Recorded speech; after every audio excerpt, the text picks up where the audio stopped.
type of campsites do you prefer? How do you set up camp and for how long? What do you value most in camp activities and experience? We're talking about established campgrounds, and I often refer to these as, these are like RV sites. If you don't want to worry about a lot of the basics, these are the types of places that you're going to want to try. And On the other side of that, you've got your dispersed camping. Sometimes you'll hear it referred to as primitive or dry camping. Whatever you're packing in, you're packing out. I mean, this is where the leave no trace principle really comes into play. then there's the wilderness camping. You're carrying everything on your back, your bike, or your pack raft. Before we close this up, I got to ask you one question though, Terrill. What's Yeah. your camping style? Hey everyone, welcome back to Where the Pavement Ends, a podcast series where we explore the role of play in our adult lives through adventure, exploration, and discovery. And by getting out to where the pavement ends, we can fuel creativity, wellness, and build a more meaningful and connected life. To our regular viewers and subscribers, it's great to have you all back. And if you're new to the podcast, welcome. I'm glad you decided to tune in. In our last episode, we talked about Overland build philosophy and the 3 key questions that shape your rig. Where do I want to take my vehicle? Who's going with me? And how do I want to sleep? These answers define your rig capability, design, and comfort. And today, we're taking the next step, moving from vehicle builds to camp style. If your build philosophy is the blueprint, then your camping philosophy is how you bring it to life. And just like your rig, it can be defined by 3 key questions. And those are, what type of campsites do you prefer? How do you set up camp and for how long? And what do you value most in camp activities and experience? So we think that answering these questions gives you a clear picture of your camp style and makes it easier to align your rig with the experiences you want outdoors. But before we dive in, let's say hi to Terrill, since he's just back from a week-long overland trip. Terrill, how's it going? I know this topic is really relevant to you, and I'm sure you've got some ideas fresh in your mind. Yeah, you know what? I had a lot of fun on the trip. It was a quick one. And when you're out there on these trips, you always want to spend more and more time out there doing the things that you love. And that's exactly what we did on this trip here. We did some biking. I did some hiking as well, and also photography, um, which is also great. But yeah, what have you been up to? Well, I've been busy making some videos for the channel. I threw out a video on, why I chose the Nissan Patrol. And then last night I released a video on how to import a Nissan Patrol from Guatemala to the US.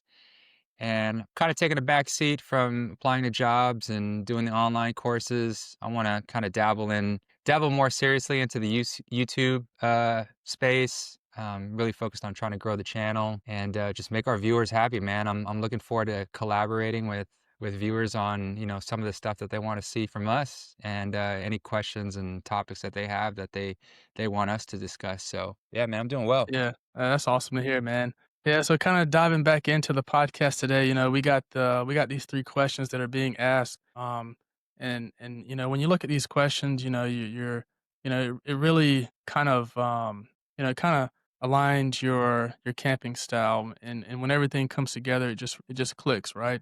You're not fighting your setup, you're actually enjoying the trip, the campfire, the views, and all those types of things, right? Yeah, exactly. So, the first question that I mentioned in the introduction is what we're going to kind of dive into first. And that is, what type of campsite do you prefer? And, this really gets at the heart of like your environment and the kind of experience you want out of the campsite. Are you drawn to established campgrounds? Do you prefer dispersed camping or wilderness camping? So each one of these offers a totally different experience.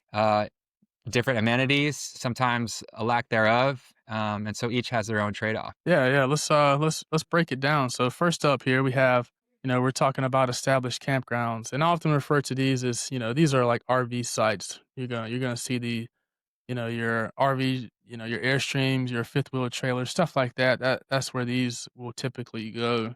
Um, but these are going to be your national park sites, state parks, private campgrounds, and like your KOAs. The big advantage here is amenities. I definitely enjoyed some of these on my most recent trip. We had restrooms, vaulted toilets, running water. There's always picnic tables and trash bins, and if you get lucky, there's showers and also electric hookups depending on the location that you're at. It's easy, to get comfortable in these places. It's also predictable, and it's also very family friendly. If you don't want to worry about a lot of the basics, these are the types of places that you're going to want to try and spend most of your camping trips. But with these pluses, there's downsides, right? You're trading privacy for convenience, and I definitely experienced that on my trip. Most of the places, you can see your camp you can see other people camping from your campsite, and in some situations, these places can get pretty crowded. They can get noisy, and Hmm. you definitely want to make sure you have these places reserved months out in advance if you can. And if you're after that solitude, you're not going to really find it at these types of places. So that's something to keep in mind. Yeah, that's a good summary. And, there's a reason why established campgrounds remain pretty solidly booked because of the amenities and that. I think that sense of security and safety people have just by being around other campers. Right. But on the other side of that, you've got your dispersed camping. Sometimes you'll hear it referred to as primitive or dry camping. These typically are found on Forest Service or BLM land. Some national and state parks, like in the Big Bend area, also have dispersed campsites. Oftentimes you'll need a permit, but here amenities are almost non-existent. So you're completely self-sufficient, no bathrooms, no tables, no trash cans. Every now and then you might find a vaulted toilet or a water source, but 9 out of 10 times you're basically on your own. So whatever you're packing in, you're packing out. I mean, this is where the leave no trace principle really comes into play. And the Yeah. trade-off is that you've got to pack smart, you've got to plan for waste and water, and be prepared to handle everything yourself. If you're looking for flexibility and a true off-grid feel, dispersed sites are where it's at, and they're tough to beat. And yeah, these are definitely my favorites. Yeah, definitely some of my favorites too. And then there's the wilderness camping. Um, Here, your vehicle is basically just your base camp, right? You you use it to get close to a wild area, but then you head out on foot. Um, maybe you're pack rafting or maybe you're bike packing, and you're set up, pretty far away from your rig. Amenities here are pretty much zero. You're carrying everything on your back, your bike, or your pack raft. So that's your tent, food, water, stove, whatever you need out there, and you're basically going out, leaving the vehicle behind. It's really the purest form of camping, but it also requires the most preparation and skill. The pro is total immersion in nature. You're out there, you're in it. You're definitely unplugged. You're alone and you're free in that sense. The con is you can't really bail out to your truck if things turn bad. Um, it takes a lot of planning. You're going to want to have lighter gear, and you're going to want to definitely have some confidence in your skills when you're out there. And you have to be prepared for anything. We're talking bad weather, Hmm. the animal life where, if you're in bear country, you gotta be careful with that. So basically anything really, you name it, you gotta be careful for it. Yeah, I'm just looking at this word bears here, or listening to you, say the word bears, and it's just making me. I was watching a video just the other day of this guy bike packing through the Congo, and he ran across a silverback gorilla Oh, on the road, and so you whew, talk about being prepared. Yeah, that's not something you see commonly, right? And even in yeah, his campsites, he was talking about, oh, I got to find a campsite where an elephant's not going to come through my site. It's just crazy stuff. But I mean, he's wow, bike packing, right?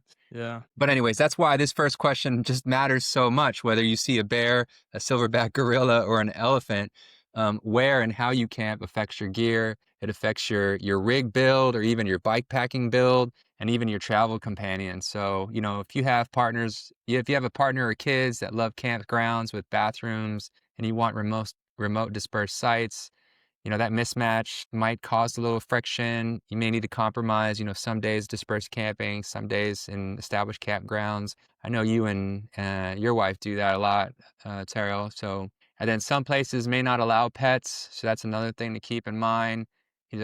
That's why it's important to know your camp style up front. Just gives you a clear insight on how you want to camp, where, and specifically too what gear you want to prioritize. mhm, And so moving into the second question, this is how do you set up at camp and for how long? Now, this second question is kind of two linked together. And for some people, setup speed is really everything, especially if you're hopping between remote dispersed sites every night.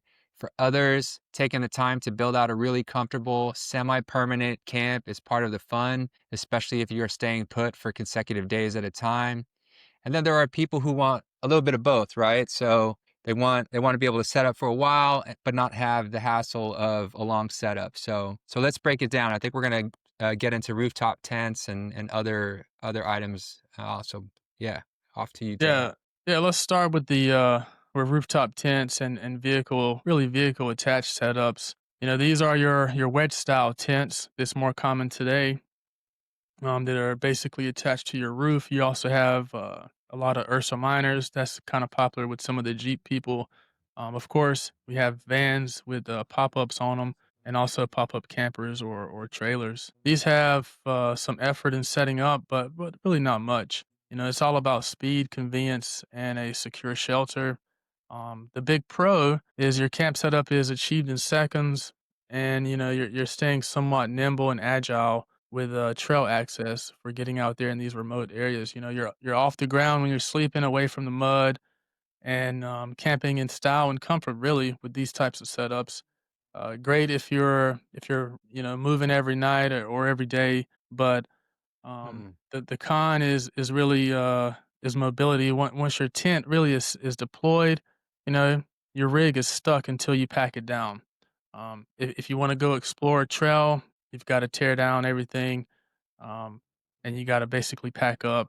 But luckily, these systems typically, 30 to 90 seconds is tear down time. So you just got to pay attention to those time frames. Yeah, then you've got ground tents and some of these large tear down footprints with elaborate setups. So think gazelle tents, Oz tents, swags, maybe canvas setups like Kodiak or White Duck.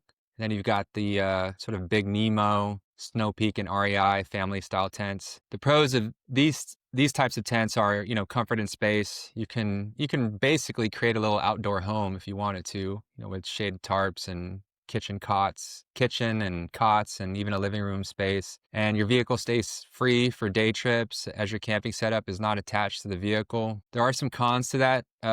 This type of setup, number one is time. Setup and tear down can be a hassle if you're moving daily. It's a lot of work. And, sometimes depending on how elaborate your tent is, it can be a mental drain just knowing all of the work that's waiting for you before you leave camp. So just keep that in mind. Yeah. And next are really the hard side trailers, campers, and vans. Everything from teardrops to rigs like the truck house to also high roof vans as well. So the big pro with these are convenience, comfort, security, and a lot of modern amenities with really no setup at all. You basically park, basically pop the door, and then you're done. Really, it's pretty quick. You get that five-star overland living, you get storage, sometimes even hookups to power all the gadgets and modern appliances that you can dream of or bring with you. But those conveniences come with trade-offs, right? You have to think about dumping gray water tanks, managing the hookups, and dealing with the added weight and complexity of towing. You got to really consider the size and mobility, is going to be your biggest limitation. Some of these rigs are big. Um, you're going down rough and narrow trails. You're not going to be able to get some of these rigs down there. And turning around a trailer in some of the narrow trails of West Virginia can be a huge challenge. So Hmm. larger rigs may often, make everyday things harder, like parking, going through drive-throughs or navigating tight spaces. And in technical terrain, they can become liabilities. But those are things just to consider. Some of the extreme builds, the massive trucks or custom rigs. I like to refer to these as the true expedition rigs. They push this even further. If you could imagine swapping out like a 42-inch massive tire in the backcountry, or needing to tow one of these massive rigs Hmm. like an F550, um, those are things that you got to consider. You need to be comfortable with some discomfort when it comes to running such a large, complex vehicle. Trailers and campers are fantastic if you want that comfort and semi-permanent camp feel. but they're not always the most practical for remote overlanding. Yeah, so like tie this back to length of stay. If you're staying for a week or more, that extra setup effort pays off. You'll be more comfortable. But if you're campsite hopping every night or want to get out further, you might want to consider speed, agility, and easy mobility paired with comfort and safety. And I think that's what, the expedition rigs and some of the soft-sided campers and trailers give you. Whether you are a weekend warrior at an established campground or a 14-day dispersed campsite stayer, your rig and your setup are best when they match your rhythm, style, and what you value at camp. And so now we're going to get into, question number 3, and that is, what do you value most in camp activities, and, what kind of experiences are you really chasing after when you get outside and are camping? This is where your camping philosophy really shows up. For some people, it's all about the views, stargazing, or waking up to a sunrise over the mountains or a wide open desert sky. For others, it's all about convenience, so being close to water, trailheads, or services. And some prioritize community gathering around a campfire with friends close to amenities. And, while others want solitude tucked into the trees and away from crowds. And beyond what you value in the setting, there's also what you do at camp. Is this a place for you to relax? Do you prioritize reading, writing, journaling, maybe painting or photography? Or is your site really a launch pad for adventure like trail running, mountain biking, kayaking, fishing, or even exploring canyons and cultural sites? Yeah, exactly. Your values and activities really shape everything about your camping experience. If you're into mountain biking, for instance, you'll want access to trail systems, a rig that can carry your bikes and some repair tools, and maybe even a water system, for rinsing off those muddy rides. And if you're into fishing or kayaking, you're going to want access to a lot of water locations, sites that you can actually do those types of activities. And your rig needs to be able to haul a kayak, and store that type of gear safely. And if you're Mhm. into photography or painting, then views, lighting, and also power for gear. Powering your gear is going to matter most for those types of activities. And the same goes for values, right? If you crave solitude, you want to be farther from services and neighbors. If you enjoy community, well, you might want to gravitate towards campgrounds or dispersed areas where people really gather. Each choice is going to reflect what you care about most, and really what you once you're there, you can think about these things. Yeah, and this ties directly back to your build. Is it set up for stargazing or lounging? Do you have the privacy you want if you're close to others? Can it carry the gear that lets you dive deeper into your hobbies and get you to remote places? Really, when your rig supports both your values and your activities, camp stops being just a place to sleep. It becomes part of the adventure. And that's what makes the experience more memorable. So with that, we're going to go into a bonus question, and that is, does your build, reflect all of this? Um, you're just tying it back to the 3 big questions that define your camping philosophy. Just as a reminder, so what type of campsites do you prefer? How do you set up camp, and for how long? What do you value most in camp activities and experience? So knowing that really gets to, does your overland build actually reflect the answers that you gave to those questions? Because if your rig doesn't match your camp style, you'll be constantly fighting your setup instead of enjoying it. Yeah, but when it does match, when your build and your camp style align, that's when it feels effortless. The rig, the camp, the adventure, it really all clicks. You're always ready for the next trip, um, and you're ready for that next adventure. Well, that wraps up this episode of Where the Pavement Ends, the 3 camp questions and the 3 build questions from episode 3. We hope that gives you a framework to think intentionally before rushing into a build or just buying excessive gear. It's easy to feel like you need every piece of equipment to enjoy overlanding. But the truth is, once you know what you value and prioritize, everything just gets simpler. And by answering a few key questions, you can shape the kind of outdoor experiences you really want and be more strategic about them. Yeah, and if you found this valuable, let us know in the comments. We'd love to hear what your camping style is, and also don't forget to like and subscribe, so you don't miss out on the next episode. Great. And before we close this out, I got to ask you one question though, Terrill. What's Yeah, your camping style? Where do you fall in those 3 options we talked about? I'm definitely it depends on kind of where I'm at, and who I'm going with. If I'm going with my wife, I gotta pay attention to those amenities, man. I'm not gonna lie. Being able to have a shower is pretty nice. So, but I also enjoy being in those solitude places because I'm a photographer at heart, and I want to get inspired. So yeah. And got you to thank for that. I'm the same. I'm more of the, dispersed, get out there as far as I can. Remote camper with now my pop-up Project M. And then when I'm in the patrol, I'm on a ground tent, so it's just less weight. But thanks for joining us today. Next time we'll share the 5 pieces of gear we don't leave home without. So until then, we hope this podcast motivates you to get outside to where the pavement ends. Thanks, everyone. How'd you feel that went? I felt it went good, man. Smooth. It didn't feel like it was being forced.